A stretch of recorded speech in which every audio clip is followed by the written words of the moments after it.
धन सतगुरु, धन गुरु रूप प्यारी साध संगत जी। सत्संग प्रवचनों की एक और वीडियो के साथ हम आप संगत समक्ष प्रस्तुत हैं।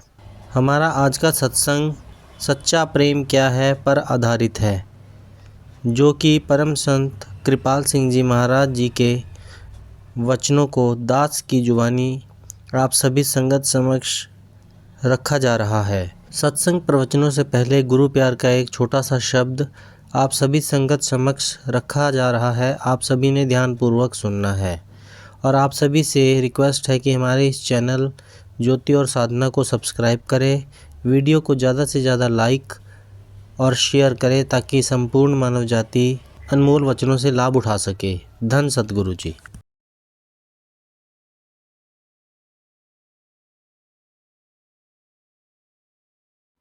मिलता है सच्चा सुख केवल भगवान तुम्हारे चरणों में।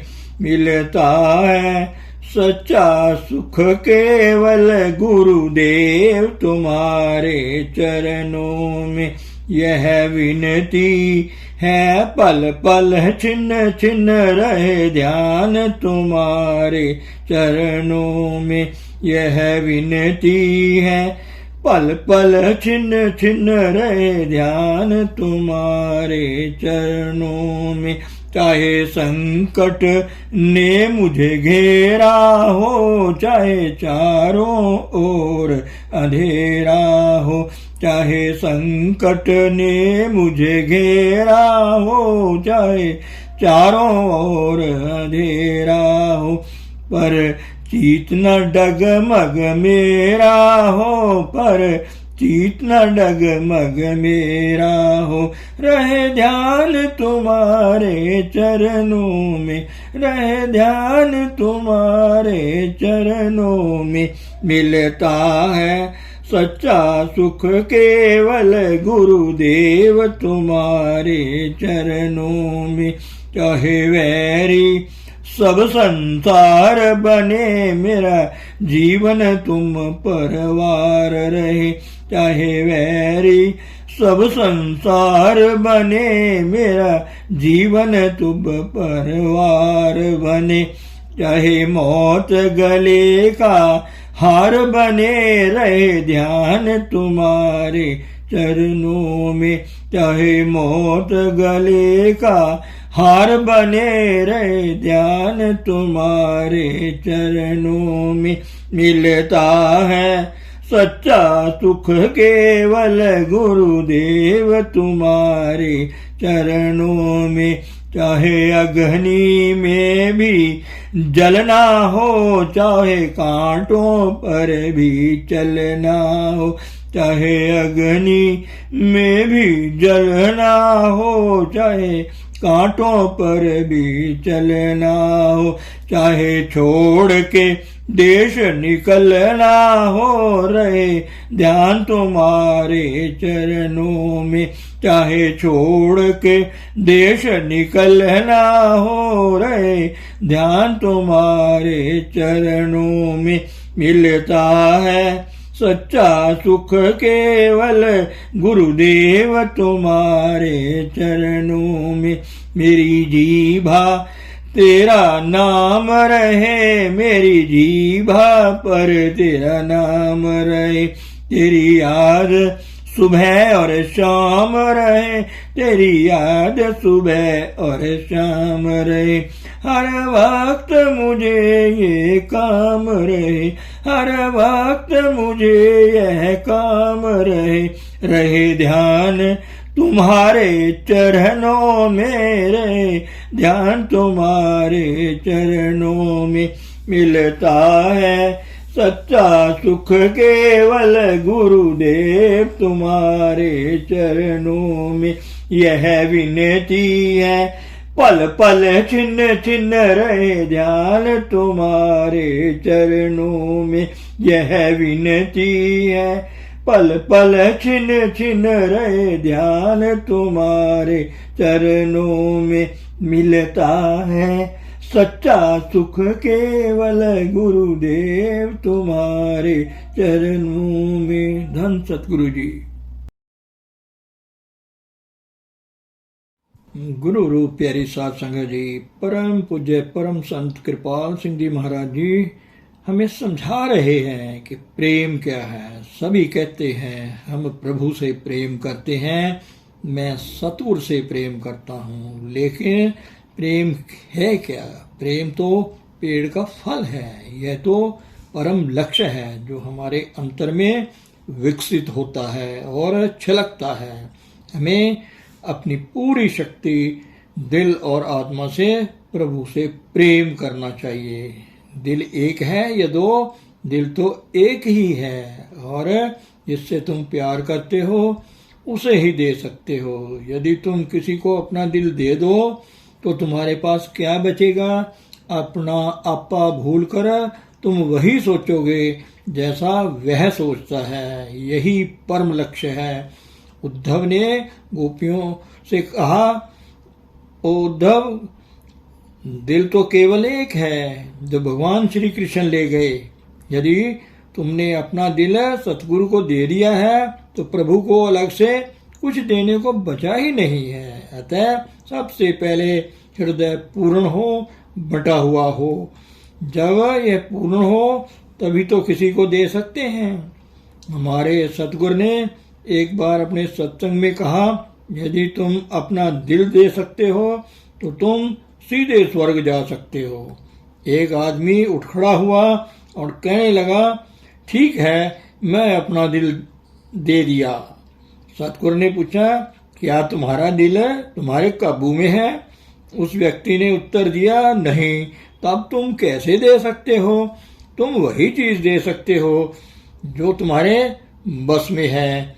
दिल इंद्रियों के जरिए यहाँ वहाँ लगा हुआ है। जब तक उसे बस में नहीं करोगे, दोगे कैसे? हमारा दिल पर कोई बस नहीं है। यह तो विभिन्न रास्तों से भटक रहा है। मैं अभी प्रेम की बात कर रहा था। प्रेम वृक्ष का फल है। दिल तो तभी दिया जा सकता है जब यह हमारी आकर्षणों से मुक्त हो और तुम्हारे वश में हो। दिल को वश में करने के लिए कई कदम उठाने पड़ते हैं। हम चाहते हैं, हमारी इच्छा है, हम सोचते हैं ऐसा हो या वैसा हो, परंतु होता नहीं। अतः इस रास्ते पर पहुंचने के कई कदम उठाने हैं, और सबसे पहला कदम है, यदि तुम मुझसे प्यार करते हो तो मेरा कहना मानो, मेरे निर्देश मानो। ये निर्देश क्या है? प्रभु से पूरी शक्ति, पूर्ण हृदय और पूर्ण आत्मा से प्रेम करो। यहाँ हृदय शब्द प्रयुक्त हुआ है, पूरे हृदय के साथ, बंटे हृदय के साथ नहीं, जो यहाँ वहाँ सब जगह लगा हो। सबसे पहले तो इसे पूर्ण होना चाहिए। हम प्रभु को प्यार करते हैं किसी चीज की चाहत में, कुछ पाने के लिए। अतः आरंभ में कहा, मेरे निर्देशों का पालन करो। पश्चिम देशों में जब पुलिसकर्मी रुको कहता है तो लोग भी रुक जाते हैं। जब मैं वहां था तो मैंने स्वयं ये देखा है। यदि मनुष्य या सतगुरु कोई भी जिसे तुम प्यार करते हो कहता है रुको, तो वही उसी वक्त रुक जाओ, एक कदम भी आगे मत बढ़ाओ। परंतु क्या हम उसका हुक्म मानते हैं? नहीं ना। तब कहाँ है प्यार? हम प्रेम के पीछे भागते हैं, प्रेम की चाहत रखते हैं, परंतु हमने अभी तक प्यार पाया ही नहीं। हमने तो प्रेम की नींव ही रखी नहीं, उसकी इमारत का पहला पत्थर भी नहीं रखा है। नींव तभी पड़ती है जब हम उनका कहना मानने लगते हैं। फिर वह कहता है, ध्यान भजन अभ्यास में नियमित रूप से समय दो। दिन ब दिन अपनी कमजोरियों को, बुराइयों को अपने अंदर से निकाल फेंको। हम कहते हैं कि हमारे पास डहरी भरने का वक्त नहीं है। हमने तो अभी तक शुरुआत भी नहीं की है। हम प्रेम की बात क्या करेंगे? यदि हम किसी को ख्यालों में लाना चाहते हैं, उसका प्यार चाहते हैं, तो हमें सदैव उसी के बारे में सोचना होगा। लैला का प्रेमी मजनू एक बार एक कुत्ते के पैर चूम रहा था। लोगों ने उससे पूछा, तुम क्या कर रहे हो, क्या तुम पागल हो? नहीं नहीं, उसने उत्तर दिया, मैंने इसे कभी कभी अपनी प्यारी लैला की गली में जाते हुए देखा है। यदि हम सतगुरु या परमात्मा के लिए किसी से प्यार करते हैं तो यह इस बात की निशानी है कि हम अपने प्रियतम अपने सतगुरु से प्रेम के योग्य हो रहे हैं। हम किससे प्यार करें? आत्मा का प्रेम प्रभु से होना चाहिए, क्योंकि चेतन वस्तु का मिलन महाचेतन से ही हो सकता है और यह स्वाभाविक भी है। हमारी आत्मा का लगाव है बाहरी दुनिया से, नतीजा क्या है? वही आवागमन जारी रहेगा। जहाँ हमारा लगाव है सभी यह समझते हैं कि उन्हें प्रभु से प्यार है। परमात्मा को तो हमने देखा ही नहीं, परंतु वह किसी मानव तन में प्रकट है। यदि हम कहते हैं कि हमें उससे प्यार है तो उसका कहना मानकर ही हम उस प्रेम की नींव रख सकते हैं। दूसरी बात, यदि हम किसी से प्यार करते हैं तो उससे भी प्यार करेंगे। जो उसके पास जाता है हम कभी उनकी आलोचना करते हैं, कभी उनसे लड़ते हैं, जो उसी पथ पर हमारे सहयात्री हैं। तब सतगुरु के प्रति हमारा प्यार कहाँ है?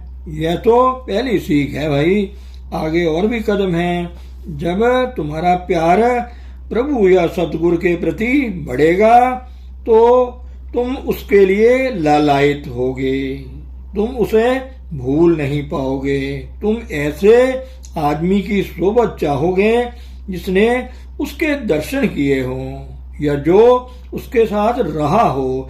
फिर तुम सतगुरु के निकट आना चाहोगे, जितनी भी नजदीकी मिल सके। यदि तुम वहां नहीं हो और किसी को उसके बारे में बात करते सुनते हो तो तुम्हारा दिल उसके प्यार में उमड़कर आंखों से छलकने लगता है। यही पहचान है उसके प्रति तुम्हारे बढ़ते प्रेम की।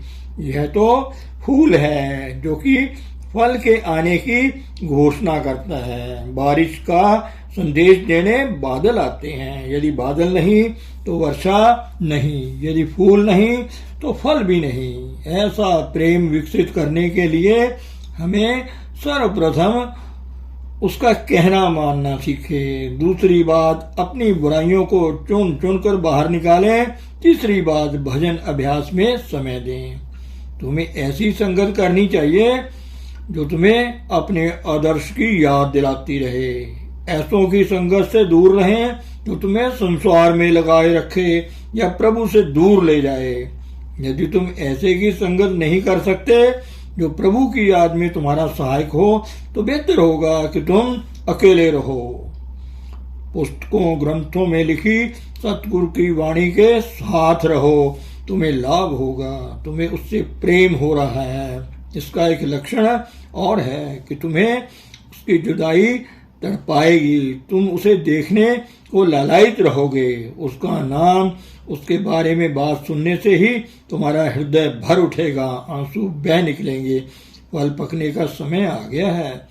अंत में जब फल आता है तो तुम सतगुरु के हो जाते हो, वह तुम्हारा हो जाता है। यही सीढ़ियां हैं परमात्मा तक पहुंचने की और प्रेम करने और प्रेम पाने की। अब देखो कि तुम्हारे कदम कहाँ हैं। हमें उस बात पर ध्यान नहीं देना चाहिए जो शास्त्रों के अनुरूप ना हो, जो प्रभु की वाणी ना हो, किसी भी गलत प्रचार के बहकावे में ना आए। तुम समझे मेरी बात का मतलब? हम कहते हैं हमें प्रभु से प्यार है, सतगुरु से प्यार है, ये तो ठीक है, परंतु तुम्हारे लक्षण तो ऐसे नहीं हैं। प्रेम का प्रारंभ कहाँ है? प्रेम तो बस दिल का देना है, एक बार सदा के लिए देना है। ना यह वापस लिया जा सकता है, ना दूसरे को दिया जा सकता है। हम इसे तभी दे सकते हैं जब ये हमारे बस में हो, अन्यथा हम इसे नहीं दे सकते। हम केवल सोच सकते हैं काश ऐसा हो। वास्तव में यह तो एक व्यवहारिक अवस्था है जिसे हम बड़ी मेहनत से पा सकते हैं। जैसे कि कहावत है, रोम एक दिन में नहीं बना, Rome was not built in a day. Prem Satguru की सीधी संगत में विकसित होता है। यह ग्रहणशील होने पर हजारों मील दूर से ही इसे विकसित कर सकते हैं। एक समय आएगा जब तुम कहोगे, इस शरीर में कौन रह रहा है, क्या मैं? तुम अपना आपा भूल जाओगे। तुम अपने में सतगुरु को ही देखोगे। जब तुम हाथ जोड़ोगे तो वे सतगुरु के हाथ में होंगे, तुम्हारे नहीं। इसलिए सेंट पॉल कहता है, परमात्मा प्रेम है और प्रेम ही परमात्मा है। हम प्रेम की गहराई में तो गए नहीं कि प्रेम है क्या। सभी प्रेम की बात करते हैं, परंतु तुम वास्तव में कहाँ खड़े हो? यदि कोई व्यक्ति कहे कि वह प्रभु से प्यार करता है परंतु अपने भाइयों से घृणा करे, तो क्या ये प्रेम है? बिल्कुल नहीं। क्राइस्ट ने एक बार कहा था, यदि तुम अपने भाई से प्यार नहीं करते तो तुम प्रभु से कैसे प्यार कर सकते हो, जिसे तुमने देखा ही नहीं है। जिनको तुमने देखा है उनके लिए ही प्रेम नहीं, तो जिसे तुमने नहीं देखा उसे कैसे प्यार कर सकते हो? तुम समझे मेरा संकेत? अगर हम आत्म निरीक्षण करें तो स्वयं देख सकते हैं कि हम कहाँ पहुंचे हैं। अपने आप इस गुत्थी को सुलझा सकते हो। बस एक निष्पक्ष न्यायाधीश की नजर से देखो, तुम कहाँ खड़े हो। क्या हम बेधड़क कह सकते हैं कि हम सतगुरु से प्रेम करते हैं, प्रभु से प्यार करते हैं? यह विचारधारा हर जगह लागू होती है, चाहे घर हो, समाज हो, देश हो या विश्व। जैसा मैंने बताया, प्रेम की शुरुआत होती है उसकी आज्ञा के पालन से। ये तो लक्षण है प्रभु या सतगुरु के प्रति प्रेम की शुरुआत के। यह सब आज्ञा पालन से शुरू होता है। क्राइस्ट कहता है, यदि तुम मुझसे प्रेम करते हो तो मेरा कहाँ मानो। तुम्हारा प्यार वास्तव में इसी में निहित है कि तुम दूसरों के काम आओ। जो प्रभु से प्यार करते हैं परंतु अपने भाई से नफरत और अन्य प्राणियों से घृणा, ये प्रभु से प्यार कैसे कर सकते हैं? ये तो बातें ही बातें हैं भाई। गहराई में जाकर नापो कि तुम कहाँ हो। एक दूसरे से प्रेम करना, सेवा के लिए अपना आपा त्यागना, यह तो पहला लक्षण है। जो तुम्हारे पास आए उससे प्यार करो, चाहे वह शिष्य हो या नहीं।